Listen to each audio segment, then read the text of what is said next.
So we are actually, last week we decided we were going to, or 2 weeks ago, we concluded the 12th point of the classical approach, and I said we would just kind of tag a couple extra weeks.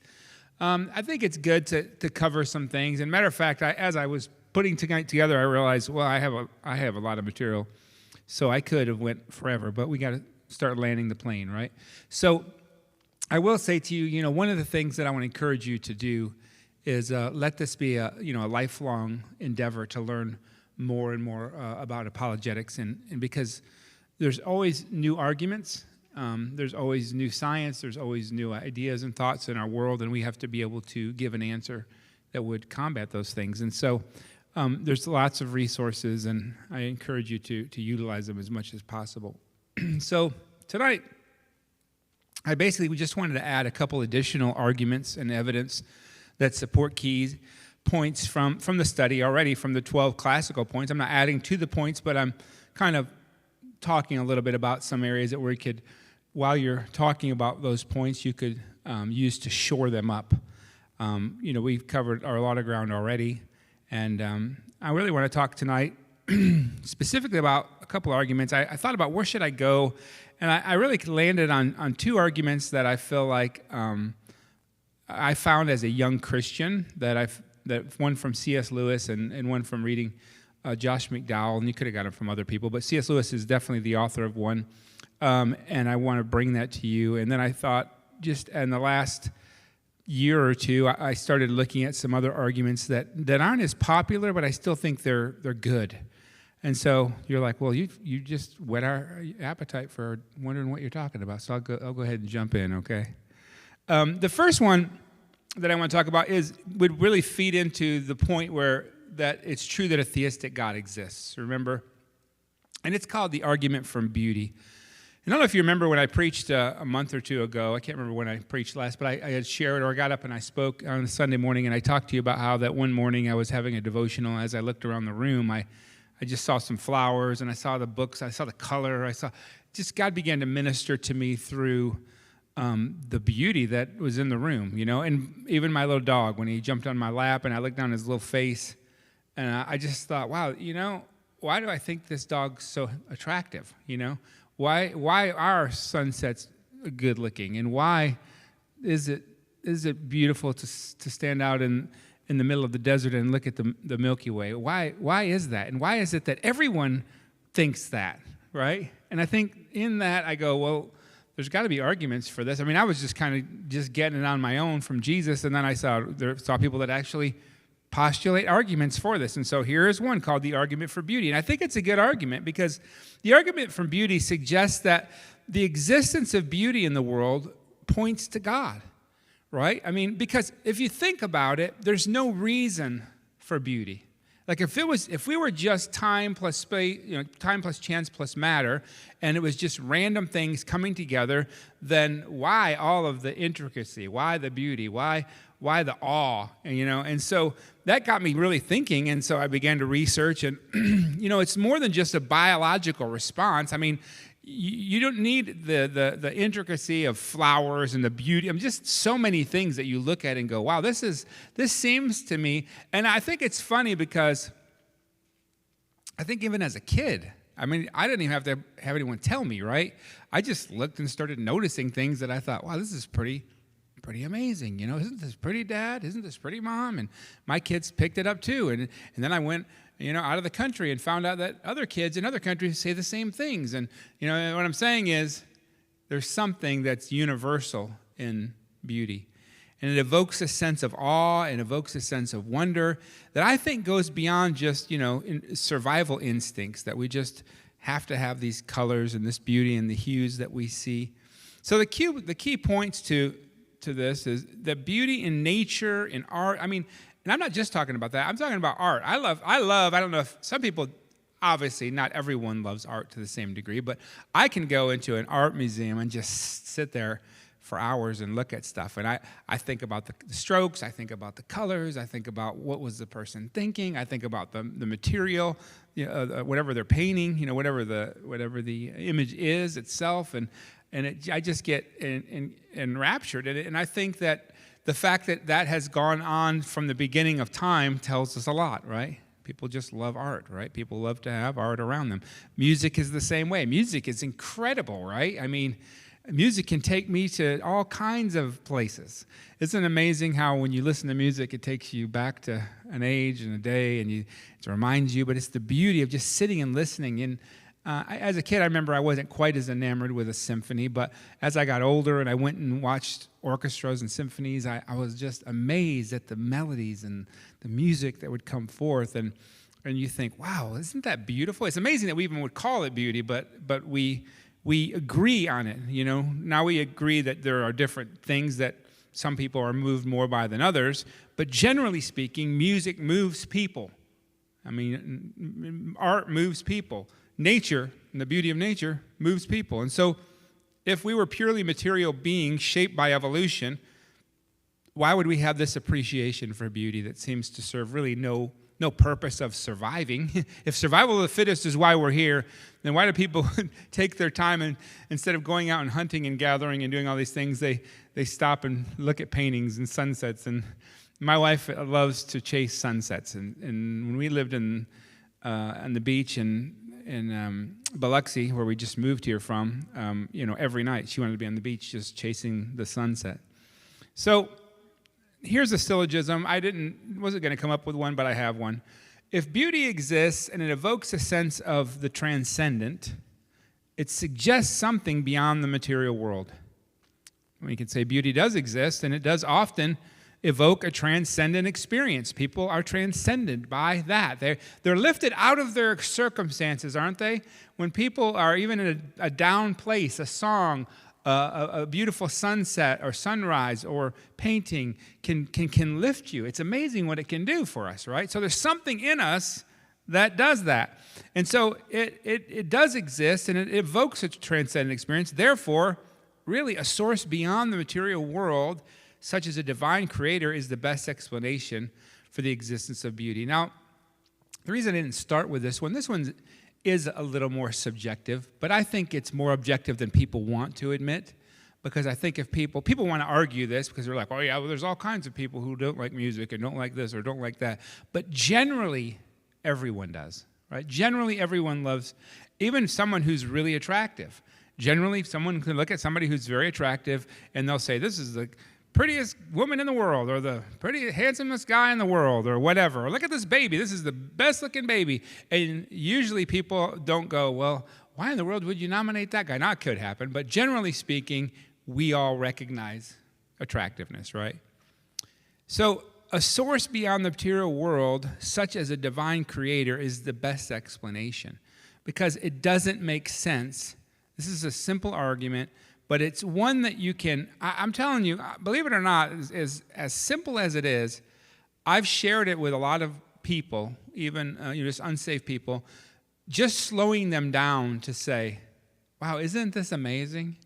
That this is so well designed.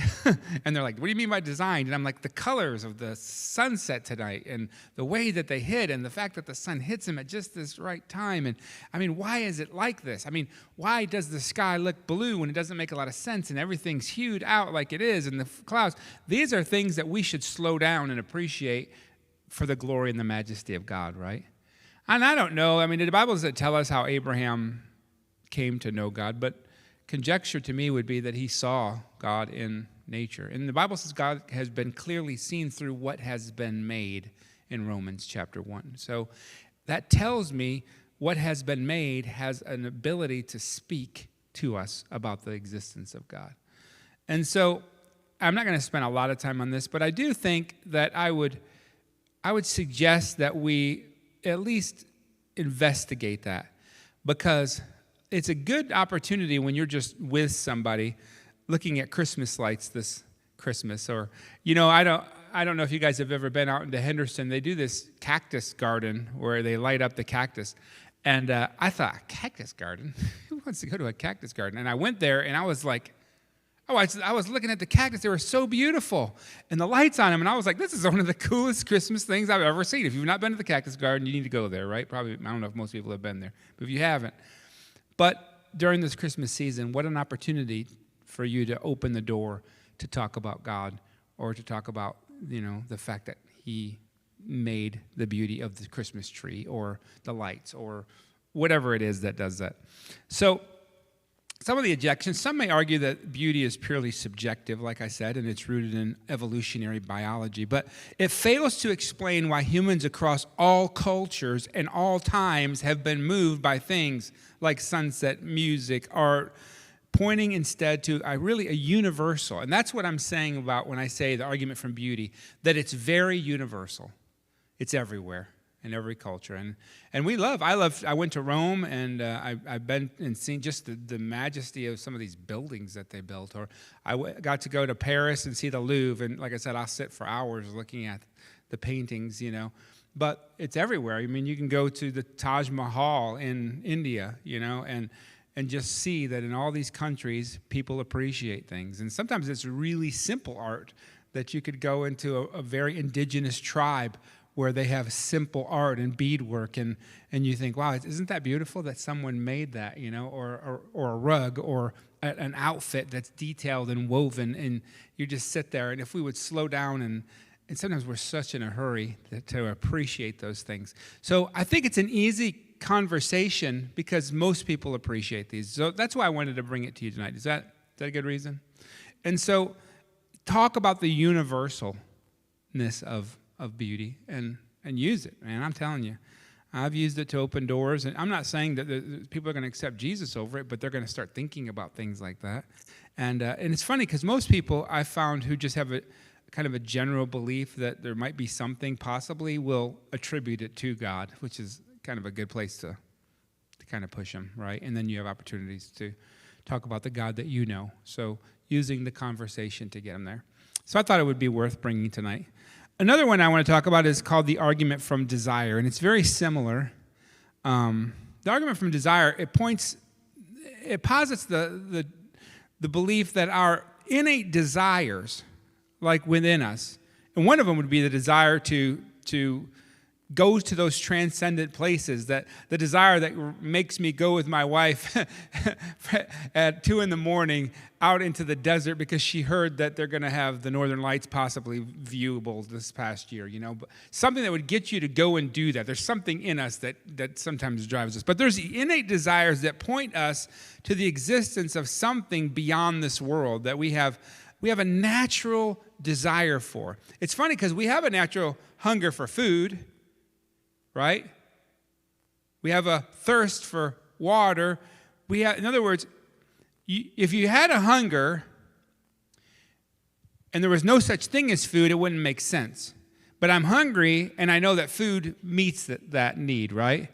When I'm thirsty, I know, and my wife, just as a sidebar, my wife said, make sure you remember to feed and water the dogs. I've not been really good at that. The dog's water ran out of water, and they were pawing me. And I was like, what are you pawing me for? And I was like, oh, my gosh, I got to get some water for them.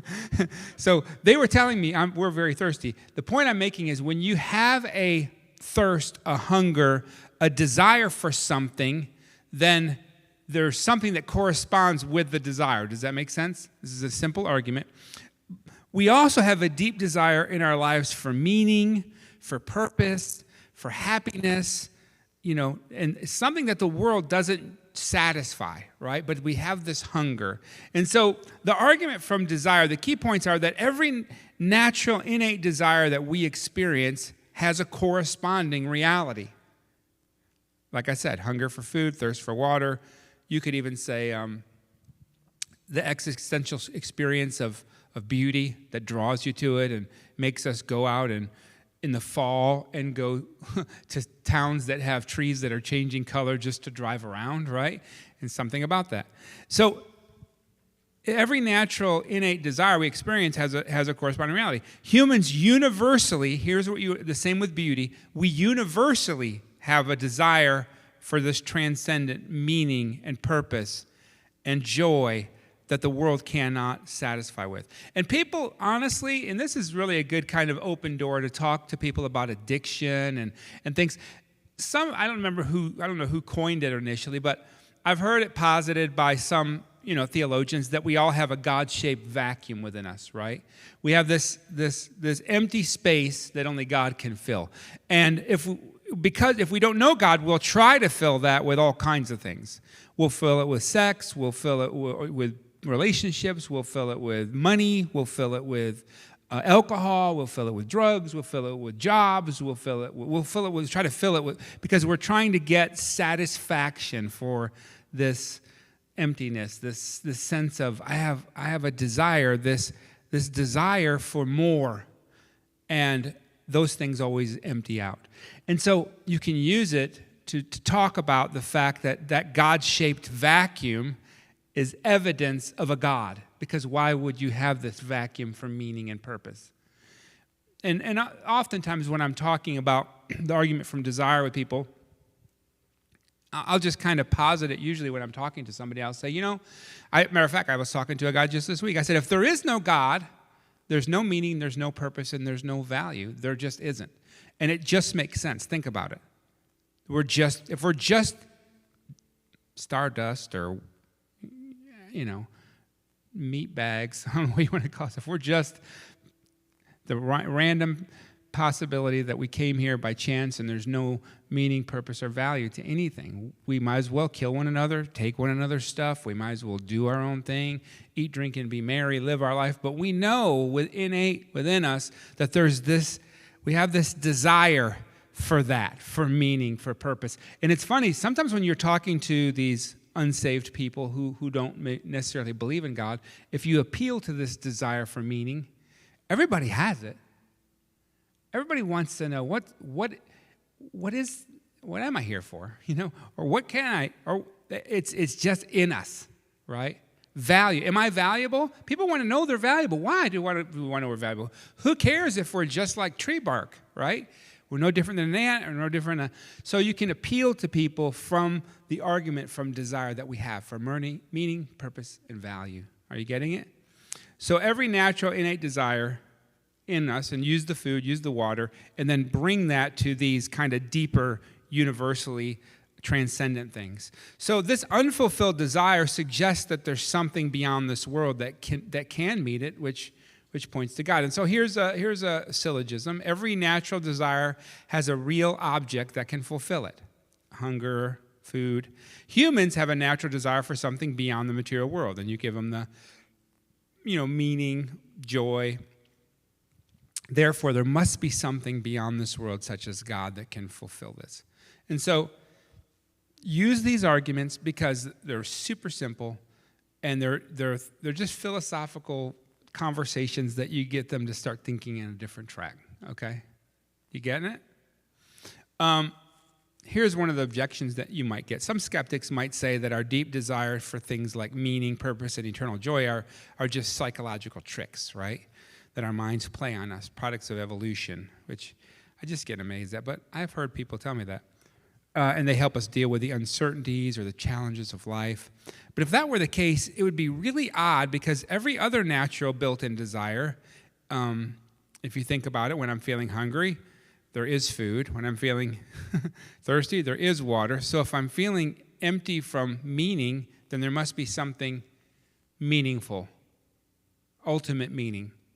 If I'm searching for value, there must be an ultimate valuable source. Are you getting it? The same way that we would have a hunger or a thirst. And so use that. So these desires aren't random. They're tied to real things. So equally, in this deep universal longing, you can tell them that God can fulfill those longings. And it's a good opportunity when you're having a conversation, if it weaves it there, to share your story, because we didn't spend a lot of time on story, but to me, narrative apologetics is one of the most powerful when you share that God changed you. And some people will say, well, yeah, but that's so subjective. Yeah, but people want to know your subjective story, because for you, it's very objective, right? I objectively had a sense and an experience with God that made a difference in me, and it was very. It's objective to a lot of other people who have experienced it as well, And so subjective in the sense that we don't have the same exact one, but objective in the sense that we were changed, that we began to desire different things, that the empty area of my life that at one time felt like I didn't know what my purpose was began to be filled, and I found purpose. And I found value. When I didn't feel like I knew who I was, found out I was a son of God. And I found out that I was made in his image. And I began to, from the very moment that I asked Jesus to come into my life, I felt that. Now, I'm not saying everybody does, but whatever your testimony is, maybe for people who are raised in church, you could go to a time where you were in an altar or in a prayer meeting or whatever, when God met you and you were changed to such a degree that need that you had began to be filled. And you can use that as an example, right? And so use your story in these kind of things. And so why would we all share a desire for something that has no possible fulfillment? That's basically the answer to that objection. This longing points us to something or someone, which is what we know, right? Beyond ourselves, a divine source like God who created us with these desires. And that's the argument I would give. I would say God put them in us so that we might seek him, right? Sometimes he allows us to go through situations so that we maybe feel a little empty, so we recognize that he's the only one that can fulfill it, right? I mean, I lived in a very much an addicted culture growing up, where I saw my family members, and then I began to follow suit with that, tried to fill those voids with substances that didn't do it, and always left me empty. And so use that as an opportunity as an apologetic. What a great apologetic, right? Could be anything. It could be gambling. It could be, you can go through the list of things that people try to run hard for. All you have to do is really read any tabloid about people who commit suicide and get to the top in Hollywood and all these places, and you're like, got all the money, got all the stuff, sometimes when I'm in this conversation, I'll bring up the story of Ecclesiastes, which a lot of people don't know, and I'll say there was this guy, his name's Solomon. He was the richest guy in his day, and he sought to have every single thing under the sun. He desired to experience something that would make him fulfilled. And so he got harems of women, he got the best army, he got, the most gold, he got the wisdom. Yeah, he got some serious wisdom. And then at the end of his life, he said it was all a chasing after the wind. And at the end of all these things, the very last chapter says that God is the only one that fulfills those. And so the whole purpose of Ecclesiastes is this very argument. It's this argument that we have an argument from desire, the argument for filling that purpose, meaning, and value. So why not talk about it, right? It's a great apologetic. Again, very conversational. You guys with me? Questions, thoughts, comments? This is the night to do it. Woohoo! Questions, thoughts, comments? All right. Anybody, before we move on to some other arguments I want, now these were under that a theistic God exists, right? Another argument for just generally God. Now in these, remember, it points people to a God, but not necessarily to the God of the Bible. This is in the very early stages, remember, when we're going through the points. But got to get them to believe in God before we get them to the New Testament is reliable, and who Jesus was and those things. And so remembering that I think sometimes people will discount arguments like the argument from beauty and the argument from desire because they think that they don't get people right to Jesus. But remember, the best way to do apologetics is light. One step at a time, one conversation at a time. Depending on where they are, you're just moving them to the place where you're going to tell them about Jesus, right? So when we were going through those 12 points, I want to give you an opportunity. I really wanted to do this tonight, and I know a lot of people are out sick, but do you have any arguments that you know that maybe you could toss out that you've heard that we hadn't covered during our last 8 weeks? Or 10 weeks? 11 weeks? Argument for beauty. Good. Okay. Yeah, I love to look at photography. Boy, I need to see yours. We have some artists in our church as well. That is art, but we have crazy talent. That's a good one. Anybody else? This is your opportunity. Argument for beauty. That's good. I love to hear that other people are using that. Were there any that, as we were going through the 12 points, you thought, wow, this reminds me of an argument I heard? Yeah.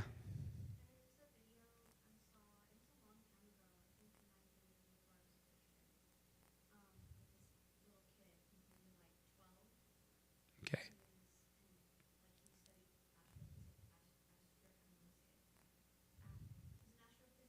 Okay.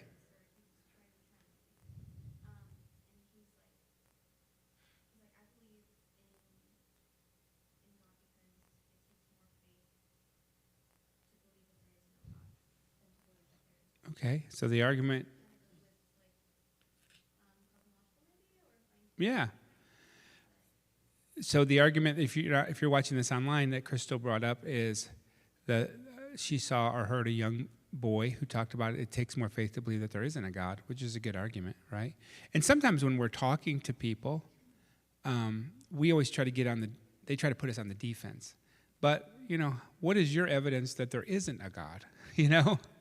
It's not a bad thing to ask them. Can you give me the evidence you have that there is no God? Well, of course they can't, but it gets him at least thinking, so I think that's kind of where he's going. It takes more faith to believe that, right? I think so. I heard one, I'll piggyback on that. I heard a guy say that there actually cannot be a person as an atheist, and his argument was, I thought this is a pretty good argument. He said, let me ask, so if someone says they're an atheist, let me ask you a couple questions. The first question is, do you have all the knowledge of the universe? Well, of course, unless they're being a smart aleck, they're going to say, I genuinely want you to answer the question, do you have all the knowledge of the universe? Well, I say, well, of course I don't. So then you can ask them, so is it possible that in what you don't know, there's a God? Well, they'd have to say, it's possible. Okay, let me ask you another question. Can you be in all places in the universe at the same time? It's a real question. Just answer. No, absolutely. I can't be in all places. Oh, so is it possible that where you're not, somewhere in the universe, there may be a God? Yeah, okay.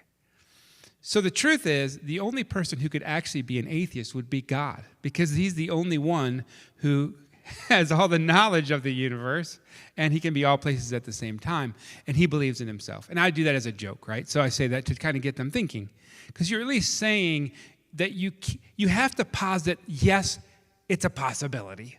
And that's all. So I try to tell people by using that, and some people may be trying to shred this even if they watch this video, but I like it because I don't think you can be an actual atheist. You can be agnostic, which means you don't know, which is reasonable because it's possible, right?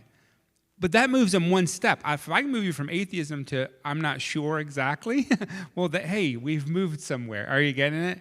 Which is really what this kid is doing, right? So I like that. That was good. Anybody else have a thought, comment? So C.S. Lewis, great apologist. You can read it. He has a lot of books out. His magnum opus, his biggest book is Mere Christianity. If you have not read that, I definitely recommend you read that. If you don't know who C.S. Lewis is, he was an apologist from, I think it was Cambridge or Oxford. Anyway, from an English university. He was a professor. It's interesting. He came to faith through an argument. The moral argument brought him to God as a professor, and he wrote the Chronicles of Narnia. A lot of people don't know that, or they only know them for that, but he also was a great apologist. He actually discipled another guy, J.R. Tolkien, who wrote Lord of the Rings. He was a Christian as well, right? So it was pretty cool stuff.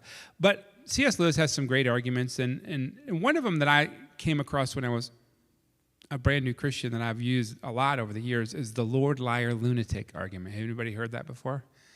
It's a good one, if you haven't, to know about. So C.S. Lewis famously argued that his claims about himself leave us with only three options. Now, this would go, obviously, under the argument. Which point would this go under? Do you guys remember? Jesus claimed to be God, right? Yep. And he could also stack it under that he did miracles, right? The New Testament is reliable. Jesus claimed to be God. Jesus did miracles, right? So C.S. Lewis famously argued that he could only be one of these three things. Now, since then, people have tagged on one. He said Lord, liar, lunatic, but some people have tagged on legend. But we dealt with legend already, that it's very clear he wasn't a legend. There's just too much evidence for him. You can go back to those arguments from the New Testament, reliability of the New Testament, and argue that he wasn't a legend because eyewitnesses wrote about him. And there's more evidence for him, especially with all of the copies we talked about, than a lot of people that are mentioned in antiquity. And so you can argue from that. Now, ultimately, people have to believe what they want to believe. I mean, people can try to doubt everything, but I usually kind of move that aside. But I look at these three, the Lord, liar, lunatic. And so let's talk about them. And so, it's logical that he had to be one of these. The first one, you say, if Jesus claimed to be God, but knew that he wasn't, then he would have to be lying to everyone who followed him. So that's the argument. So unpacking this a bit, because if we go down this path, we have to consider what kind of person would intentionally deceive people about something as serious as being divine, right? So let's look at some of his teachings, Jesus' teachings on truth. First of all, Jesus taught consistently about the importance of truth. He constantly said, it would be so ironic that everything he's doing during his ministry is a complete lie, but he, at the very center of his teaching is be truthful, right? He said, I am the way, the truth, and the life. If you think about that for a second, he didn't say he spoke the truth. He claimed to be truth. If he was lying, this would make him one of the most hypocritical people in history. He wouldn't just be a liar. He'd be a master manipulator who built his entire message on a foundation of truth, knowing the whole time that it was false. John 18:46 says this, which one of you convicts me of sin? If I tell the truth, why do you not believe me? So he openly challenged his critics to find wrongdoing in him, to find the flaws. So liars typically avoid scrutiny, right? If you're lying, you're not trying to get people to look into your story. You're trying to quickly give one of those lies and then getting out of there. But he invited scrutiny of his teachings, which doesn't fit the profile of someone who's deceiving. He was willing, and this is a really, really important one, he was willing to die for his claim.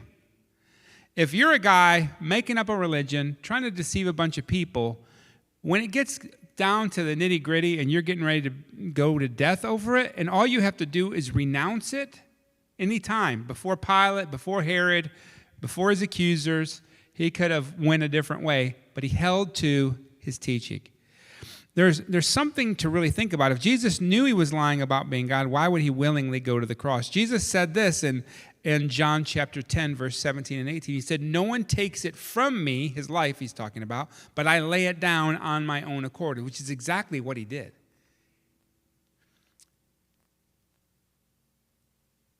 He didn't just get caught up in events that were beyond his control. He chose to die rather than back down on his claims.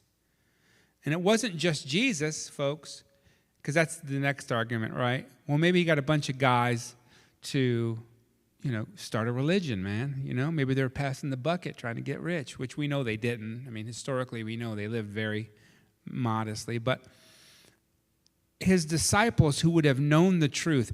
Listen, if you're with this guy, it don't take long. Do you guys have some liars in your family or liars that you know? You don't have to hang out with them. Usually people have to lie to cover up the lie and to cover up the lie, right? It usually starts, they call it spinning a web, right? Or spinning yarn. People do that, right? Because eventually it comes out, right? And so these guys who hung out, think about it, for 3.5 years, he's making claims, he's saying these things. You're going to see the inconsistency. And one by one, they're going to peel off and be like, no, this guy is not. But they followed him, and then they themselves went to death for the same truth. But if it was a lie, it makes no sense. And I've said this, and I share this when I'm talking to people. If I'm number 12 and we're starting a religion, man, and my leader's dead, and 11 of my buddies, I'm like, joke's up, guys. we were just playing, man. I mean, you're seeing, and these are heinous deaths. This is bad stuff that they're going through, okay? Let's look at the moral character of his life. So we got to consider the kind of person Jesus was. Liars typically lie for personal gain. It's either money, power, status, right? The lust of the eyes, the pride of the life, the lust of the flesh. But Jesus lived a life of humility, self-sacrifice. He was homeless. He spent time with the outcast. He consistently put others before him. That wouldn't make sense if his lie was trying to gain something. That's another thing people do. You game in the system, right? That's a lie. You're gaming things. You have an underlying problem. And so even his harshest critics couldn't accuse him of wrongdoing. In Luke chapter 23, verse 4, Pilate said, I find no guilt in this man. If Jesus had been lying about something so serious, you'd expect to find cracks in his character along the way all the time, ever since he was a kid teaching Pharisees through his ministry. Matter of fact, I've mentioned this last week, his accusers even called him rabbi. And we'll come back to this in just a minute. But then there's the impact of his teaching. Think about the lasting impact of Jesus' teaching. He wasn't out to deceive for personal gain. His message was love, sacrifice, forgiveness. This kind of message he preached has changed countless lives, innumerable lives since the first century. Would a lie have the power to do that? I would say lies might spread for a while, but eventually they peter out. They're not lasting. They're not transformative. They don't have the impact that Jesus' words, the most quoted book in history, the most quoted person in history, right? And so when we look at this first, was he a liar? I think the evidence says, no way. There's no way he was lying. So the conclusion, when we look at this evidence, it becomes clear that the idea that he was a liar doesn't hold up. His teachings were focused on truth. His character was morally upright. He was willing to die rather than deny his claims. His disciples knew him best, and they saw him as authentic. And so highly unlikely. So then we move on. We say he wasn't a liar. Okay, well, let's look at lunatic. If Jesus truly believed he was God, but he wasn't, then we have to consider him delusional, right? And that's the option. Like there are people, I've met people, probably when I was doing street ministry in Chicago, who claim to be God. You get people doing that, right, today. But according to the DSM-5, do you guys know what the DSM-5 is? It's a diagnostic book that psychologists and psychiatrists use to diagnose people. So the DSM-5 is the most current. The volume 5 is the newest one. But someone with a delusional disorder would hold persistent false ideas that are out of touch with reality. It wouldn't just be this one area. You'd see in their life, usually the guy claiming to be Jesus is naked, or he's grabbing butterflies, or he's jumping on the picnic table, or he's whatever. You give it, is not generally, they're living a total normal life outside of that one area where they think they're Jesus, right? Not saying it couldn't, but according to the DSM, they would have this disorder. But when we look at Jesus' life closely, he doesn't meet the criteria of the DSM-5. So Jesus, his teaching was clear and logical, the way he thought. Someone with delusional disorders would often show disorganized thinking or irrational behavior, but when we read the Gospels, we see the exact opposite. Jesus consistently demonstrated wisdom, sound reasoning. Crowds followed him to listen to him. For example, in Matthew chapter 22, verse 15, the Pharisees were trying to trap him. Remember the story where they basically trapped him about paying money, and he said, render unto Caesar the things that are Caesar's, the God the things that are God. You know that verse? He was very smart in seeing through their traps. He wasn't this guy operating in, Cuckooville.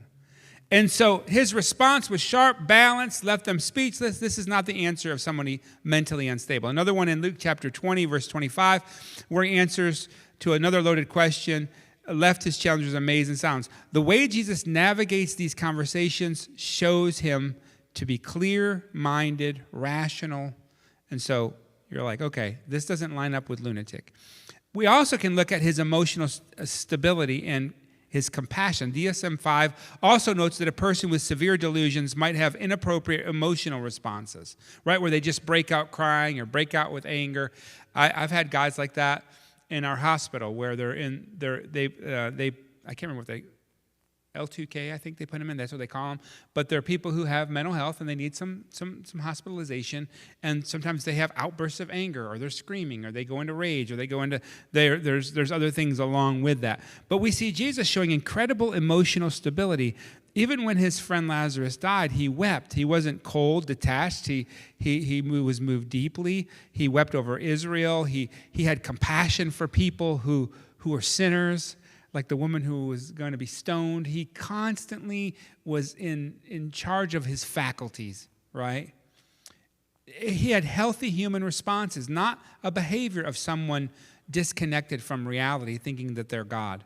Additionally, in John chapter 7, the people marvel at his teachings, and they ask, how is it that this man has learning when he has never studied? This was his critics.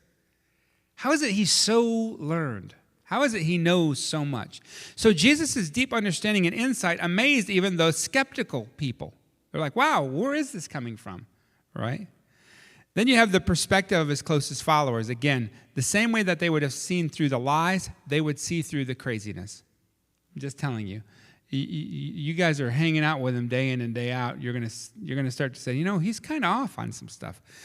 But let's think about the people who knew him best. 3.5 years with him, traveling, eating, sharing every aspect of life. But what do they record? They talk about his wisdom. They talk about his compassion. They talk about his ability to handle every situation with poise, with stability.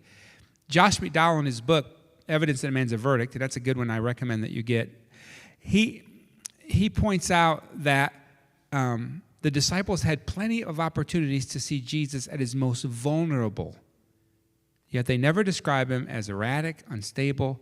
Matter of fact, they always say steady, consistent leader who brought calmness to difficult situations, whether it was when he walked out onto the lake and calmed a storm and calmed the disciples, or when he entered a room and said peace, and they brought the peace of his resurrection. Everywhere he went, people were amazed. People converted to him by the touch and the voice of God. And so his closest followers wrote about these very things. Then you have the impact of Jesus on those followers. If Jesus had been mentally unstable, we wouldn't expect him to leave behind a unified, thriving movement that loved one another and promoted these things. Instead, he inspired the group, and they were so convinced of his divinity that they were willing to go through all they went through. In the book of Acts, we see his disciples boldly proclaiming his resurrection, not because they were following a madman, but because they saw the truth of who he was, right? Even after Jesus' death, the movement didn't crumble. It grew, it spread, it changed the world. That's not a legacy of a delusional person, right? That's a legacy of somebody who is sound in all their things. And so, the odds of lunacy versus lordship. Thinking about this, even skeptics who don't believe in Jesus' divinity often acknowledge that he was wise and profound, right? He's quoted. Look how much people quote. Do you ever notice that you'll hear people quote the Bible or quote Jesus and not even know they're quoting him? It's amazing. Did you know that Abraham Lincoln may have said, a house divided against itself won't stand? And I was actually driving down the highway and saw that billboard, and it said, a house divided against itself won't stand. And it said Abraham Lincoln. And I'm like, guys, Abraham Lincoln was quoting the Bible, but they're giving him. People use the quotes of Jesus. People use the ministry of the Bible, or Jesus, the things he said, and don't even know they're saying it sometimes. And so he was wise, profound in his teachings. Are you guys catching this? And so when you look at this, you look at these things, and you look at the odds of this, lunacy versus lordship, liar versus lordship. If he's not a liar, if he's not crazy, what else could he be? He's claiming to be God, then he must have been the Lord. So you argue from he couldn't have been a liar, he couldn't have been a lunatic. So what's left? I told you it could be legend. You can move that one out if they bring it up, but it's just Lord. He claimed to be Lord, and he was Lord, and people saw him. And so the final option is that he is Lord. His teachings, his miracles, the resurrection provide strong evidence for that. But Lord, Liar, Lunatic is a great one if you just have a short conversation with somebody and you say, hey, you ever thought about this? You know, what do you think Jesus was? What do you think about Jesus? You know, and kind of have that conversation. Maybe they say, you know, they've heard of Jesus, and that's a good place to go. Now, if they haven't, obviously you got to back it up, and you got to go to the New Testament is reliable and get them there. But if they do, and it seems like, especially in our country, I love holidays because Christmas is a great time to then talk about Jesus, you know, with a coworker, because it's not quite as offensive, right? It's not just weird. It's like it's normal. Hey, what do you think about Jesus? You know, we celebrate him every year, his birth.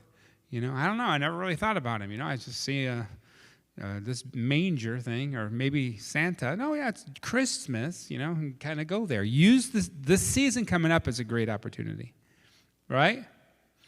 Okay, so that's what I was going to cover tonight. I want to go into one more, and then we'll see if you guys have any questions. So, argument from beauty, argument from desire. Jesus was those are the God arguments. Then we go to Jesus. He was either Lord, liar, or lunatic, and this is when we talk about who he was. And one of them that I liked early on as well, when I was first introduced to apologetics as probably a 20-year-old, was the fact in Josh McDowell's book. It got me really excited about the fact that Jesus had fulfilled just a ton of prophecies in the Old Testament.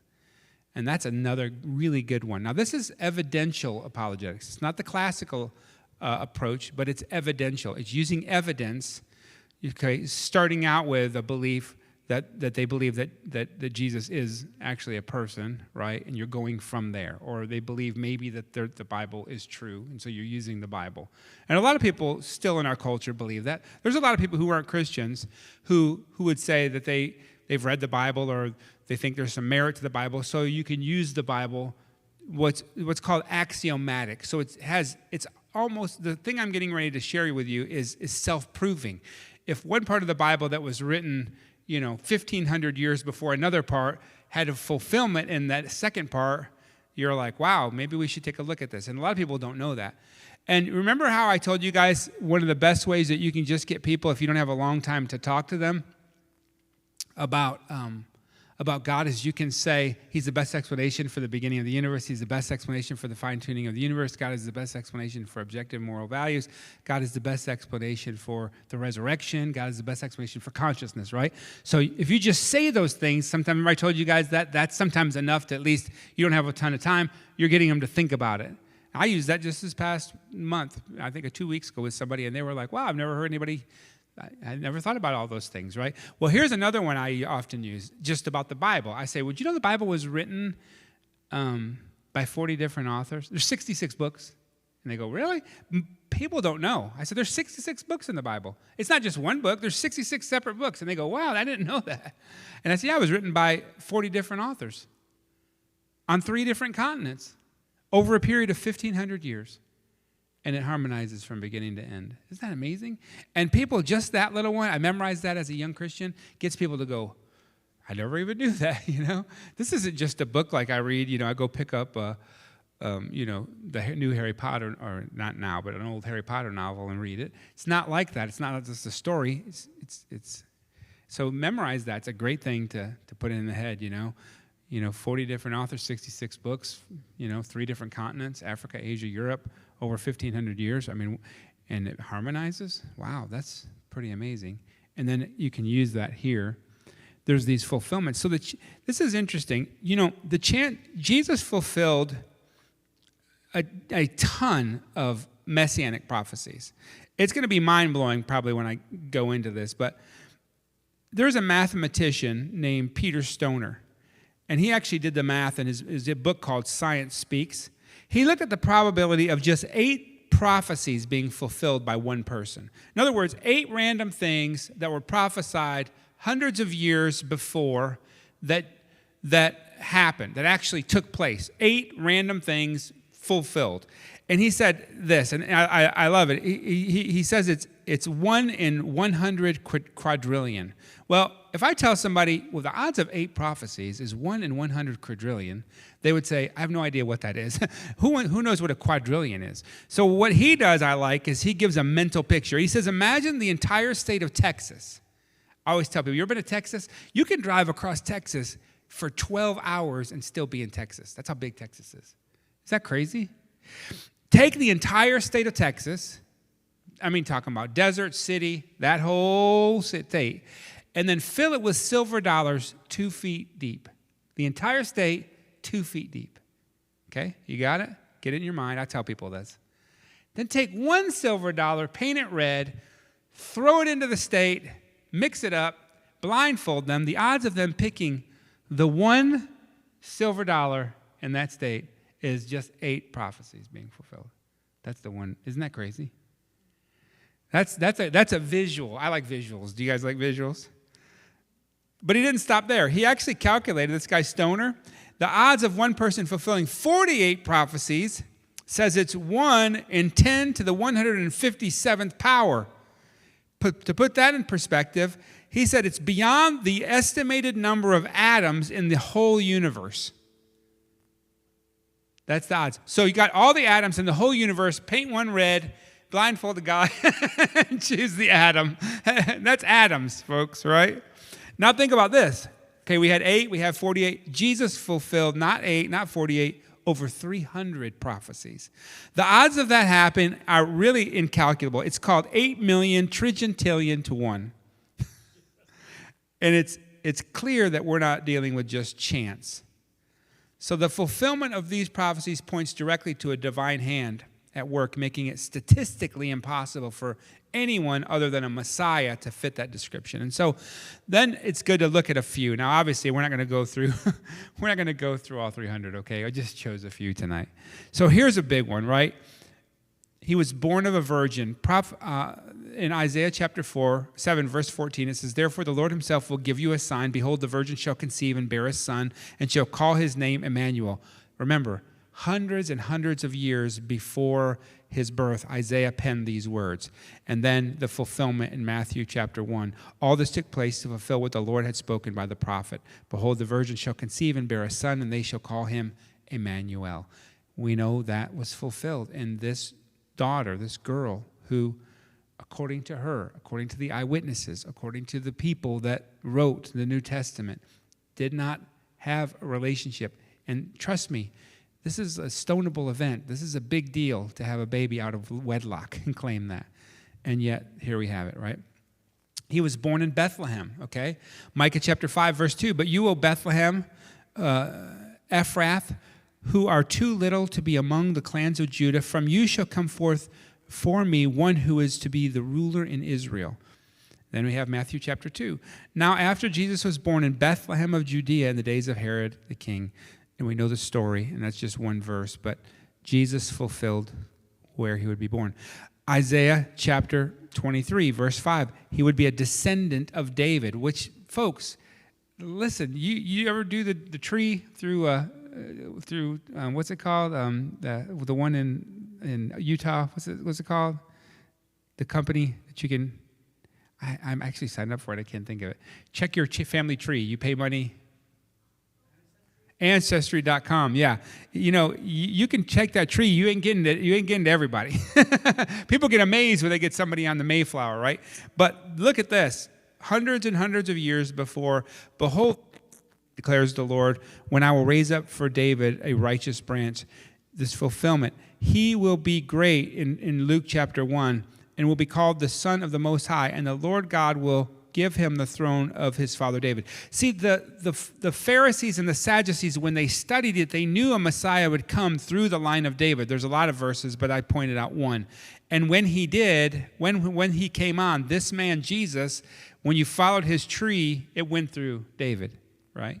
He would be betrayed, not just betrayed, but for 30 pieces of silver. "They weighed out my wages, 30 pieces of silver, Zechariah, and the Lord said to me, throw it to the potter." And then we have Matthew chapter 26. "Then one of the 12, whose name was Judas Iscariot, went to the chief priests. It's what we give me if I deliver him over to you. And they said, 30. Not just you're going to be betrayed, but you're going to be betrayed by a very specific amount, 30 pieces of silver. Isn't that amazing? He would be silent before his accusers. He was oppressed. He was afflicted. This is Isaiah 53, the whole chapter of Isaiah 53. If you've never read it, to me, if you want to talk to Jewish people about Jesus, have them read Isaiah 53 and say, who do you think that's talking about? I mean, you read it, It's amazing, the whole chapter. But he would be pierced for our transgressions. He would be crushed for our iniquities. John chapter 19, verse 34. But one of the soldiers pierced his side with a spear, and at once there came out blood and water. And we know that he went through the piercings. He was nailed to a cross. Crucified with criminals, Isaiah chapter 53, he poured out his soul to death and was numbered with his transgressors. And with him they crucified 2 robbers, one on his right, one on his left, Mark chapter 15. They cast lots for his clothes. It says in Psalms 22, they divide my garments among them, and for my clothes they cast lots. Then it tells us in John chapter 19, the soldiers took his garments, made 4 parts, and they said to one another, let us not tear it, but let's cast lots for his clothes. It's amazing, isn't it? No bones were broken. Guess what, folks? In Rome, they always broke their bones. They would go up to somebody who had been crucified, and to make sure that they were dead, they would break their legs so that they would fall, and because they're hanging. They wanted to make sure. They came to him, though, and they didn't. It says, when they came to Jesus and saw that he was already dead, they did not break his legs. Psalms chapter 30, verse 20, he keeps all his bones, not one of them is broken. Talking about the Messiah. He rose, resurrection from the dead, big one, right? Psalm 16:10, for you will not abandon my soul to Sheol or let your Holy One see corruption. Acts chapter 2, he foresaw and spoke about the resurrection of Christ and was not abandoned to Hades. Same words, nor did his flesh see corruption. So these prophecies were written hundreds of years before Jesus, yet he fulfilled them with remarkable precision. His convergence of evidence makes it clear that Jesus wasn't just a good teacher or a prophet.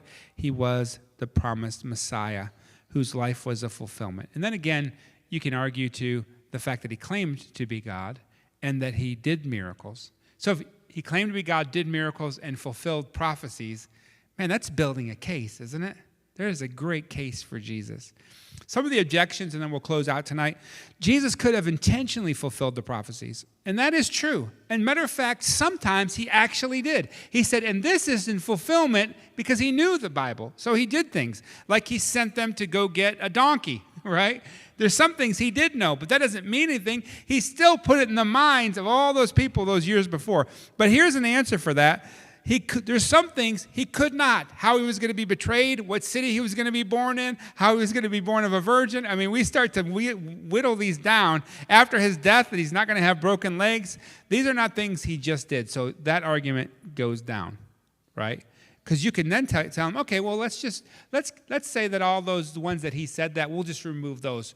We'll just get down to the 8 that we can get the state the size of Texas with silver dollars. It's still amazing, but it was 300. Are you with me? His birthplace, the manner of his death, the betrayal, none of that. Objection 2, the New Testament writers fabricated or altered the story to match the prophecies. Well, the answer is it doesn't hold up under the historical scrutiny. Remember, there are several reasons. Eyewitness accounts. Many of the New Testament writers were eyewitnesses of those who had direct access. For example, the Apostle John was present at the crucifixion. He's the one who wrote about it. He would not fabricate such events. It would be easily exposed by the other people that were at the crucifixion, right? You also have hostile sources. The New Testament wasn't written in isolation. There are lots of people, Jewish leaders, Romans. They would have been quick. If there was fabrications, they'd have said, nope, that ain't true. But they saw him. So the conclusion tonight, and this is just some additions that we've added to the 12, right, the 12 points, are that we have several compelling arguments to add to the toolkit. We explored the argument from beauty, the argument from desire, both of which point us to the existence of a creator. And then we looked at C.S. Lewis's Lord, Liar, Lunatic argument that challenged us to take Jesus, his claim to be Lord, very seriously. And then finally, we examined the incredible fulfillment of messianic prophecy, showing with overwhelming evidence that Jesus is who he said he was. Isn't that good? So we got a little more to add to the toolkit, right? And I want to encourage you to continue to read. Next week, we're going to finish up. We're not going to specifically talk about apologetics, but I thought it might be good to cover some of the people that we might meet when we're doing sharing our faith. And so we're going to talk about some of those next week and land the plane. So let's close in prayer. If you guys want to stand to your feet. Thank you for coming out tonight.